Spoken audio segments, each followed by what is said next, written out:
পাকিস্তান ভারতের বিরোধে ভারতের রাজনৈতিক দলগুলো যেমন ঐক্যবদ্ধ, ঠিক তেমনিভাবে পাকিস্তানেও ভিন্নভাবে ঐক্যবদ্ধ। দর্শক, কেন ভিন্নভাবে বললাম এই কারণে, পাকিস্তানের অন্যতম প্রধান নেতা ইমরান খান কারাগারে। সেই কারাগারে বসে তিনি ভারতের উদ্দেশ্যে কি বার্তা দিয়েছেন, দর্শক সেই খবর এবং বিশ্লেষণ নিয়ে আসছি। তার আগে ছোট্ট করে অনুরোধ, যারা নিয়মিতভাবে ভয়েস বাংলা দেখছেন কিন্তু সাবস্ক্রাইব করেননি, তারা সাবস্ক্রাইব করবেন এবং শেয়ার লাইক দিয়ে ভয়েস বাংলার সঙ্গেই থাকবেন। ভারতীয় গণমাধ্যম আনন্দবাজার পত্রিকা, বাংলাদেশেরও কয়েকটি পত্রিকায় এসছে যে ভারত কিন্তু প্রতিশোধ নেবে, মোদিকে বিশ্বাস নয়। অর্থাৎ পরিষ্কার কথা হলো এই যে মোদি প্রতিশোধ নেবে, তাকে কোনোভাবেই বিশ্বাস করা যাবে না। তা সে যত বড় গলায় কথা বলুক না কেন, যত রকম প্রতিশ্রুতি দিক না কেন, সে প্রতিশ্রুতি ভঙ্গ করবে। সে অতীতেও কথা রাখেনি, এবারও রাখবে না। এবার ধাক্কা খেয়ে কিছুটা পিছিয়ে এসছে, কিন্তু তার ভেতরে প্রতিশোধের আগুন জ্বলছে। নরেন্দ্র মোদীর বুকের মধ্যে প্রতিশোধের আগুন দাও দাও করে জ্বলছে। সুতরাং সে সুযোগ পাওয়া মাত্রই ছবল দেবে। তাই কারাগারে বসে ইমরান খান সতর্ক করছেন। দর্শক দেখেন, খুব ইন্টারেস্টিং খবর যে কারাগারে বসে তিনি কিভাবে দিলেন। তার সঙ্গে দেখা করেছেন ইমরান খানের বোন, তার কাছেই সব বার্তা দিয়েছেন। সেই বার্তা তিনি তার দল, অর্থাৎ ইমরান খানের দল পিটিআইয়ের কর্মকর্তাদের কাছে বা নেতাদের কাছে বলেছেন, এবং পিটিআইয়ের নেতারা বলে দিয়েছেন যে এই দুর্যোগপূর্ণ অবস্থায় বা এই সংকটকালে ইমরান খান জাতির উদ্দেশ্যে কি বলেছেন। সবচেয়ে ইন্টারেস্টিং ব্যাপার যে ইমরান খানের পতনের পেছনে যে সশস্ত্র বাহিনীর সবচেয়ে বড় ভূমিকা বা সেনাবাহিনীর, সেই সেনাবাহিনীর কিন্তু তিনি প্রশংসা করেছেন।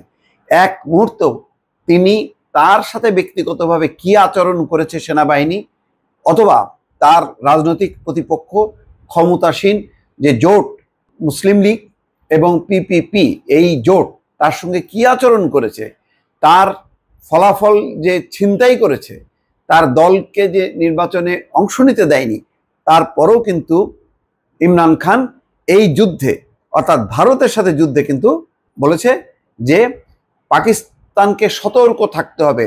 সতর্ক না থাকলে মোদির যে কর্মকাণ্ড, মোদির যে বিশ্বাস ভঙ্গের অতীতের যে কর্মকাণ্ড, তাতে সে যে কোনো সময় প্রতিশোধ নেবে। এই সতর্ক বার্তা তিনি তার বোনের মাধ্যমে দলের কাছে পৌঁছে দিয়েছেন। দর্শক, আরেকটু খোলাসা করে বলি যে কি হয়েছে ঘটনা।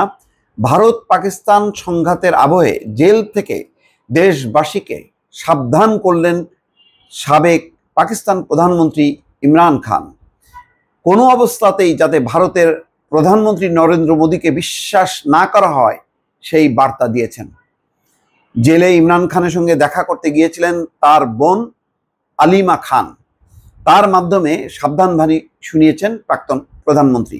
পরে ইমরানের এক্স হ্যান্ডেলেও তার বার্তা প্রকাশ করা হয়েছে, যদিও জেলবন্দি ইমরান সরাসরি এক্স হ্যান্ডেলটি নিয়ন্ত্রণ করতে পারছেন না। পাকিস্তানের সংবাদ মাধ্যম ডন ইমরানের বোনকে উদ্ধৃত করে প্রাক্তন প্রধানমন্ত্রীর বার্তা জানিয়েছে। ইমরান বলেছেন, ভারত এবং পাকিস্তানের মধ্যে যে পরিস্থিতি তৈরি হয়েছিল তাতে সব সময় তাৎক্ষণিক প্রতিক্রিয়া প্রয়োজন। পাকিস্তানকে এখন সতর্ক থাকতে হবে, কারণ মোদি অবশ্যই প্রতিশোধ নেবেন। ইমরানের এক্স হ্যান্ডেলের পোস্ট অনুযায়ী পাকিস্তানের সশস্ত্র বাহিনীর প্রশংসা করেছেন তিনি। বলেছেন, এই দেশ আমার, সেনাবাহিনীও আমার, আমি একথা সব সময় বলে এসেছি। আমাদের সেনা আকাশপথে এবং স্থলপথে মোদিকে পরাস্ত করেছে। ইমরানের দাবি, পাকিস্তানের সাধারণ মানুষকে নিশানা করেছিল ভারত। ভারতের হামলাকে কাপুরুষোচিত বলে উল্লেখ করেছেন তিনি। বলেছেন, ভারতের কাপুরুষোচিত হামলায় পাকিস্তানের যে সমস্ত সাধারণ পরিবার ক্ষতিগ্রস্ত হয়েছে, আমরা তাদের পাশে আছি। পাক বিমান বাহিনী দুর্দান্ত কাজ করেছে।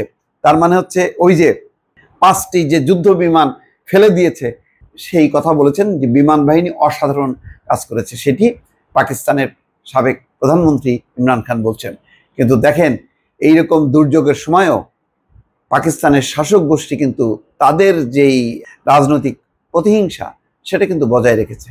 এই সময় উচিত ছিল ইমরান খানকে মুক্ত করা, পাকিস্তানের জনগণকে উদ্বুদ্ধ করা, যেভাবে বিজেপি কংগ্রেস সহ সব মিলে বলছে যে আক্রমণ করো পাকিস্তানকে, তেমনি পাকিস্তানের রাজনৈতিক শাসক গোষ্ঠীর উচিত ছিল এই সময় ইমরান খানের সহায়তা নেওয়া।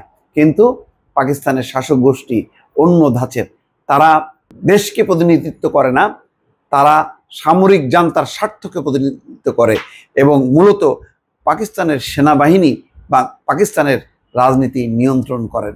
এখানে পার্থক্য আছে, কিন্তু পার্থক্য থাকা সত্ত্বেও ইমরান খান এই দুর্যোগের সময় জেলে থেকেও তিনি পাকিস্তানের শাসক গোষ্ঠীকে সমর্থন করছেন, পাকিস্তানের সেনাবাহিনীকে সমর্থন করছেন। অর্থাৎ ইমরান খান যে কত বড় দেশপ্রেমিক তার এই বার্তার মধ্য দিয়ে, বার্তা প্রকাশ করার মধ্য দিয়ে সেটা আবারও তিনি প্রমাণ করলেন। দর্শক ভালো থাকবেন, আল্লাহ হাফেজ।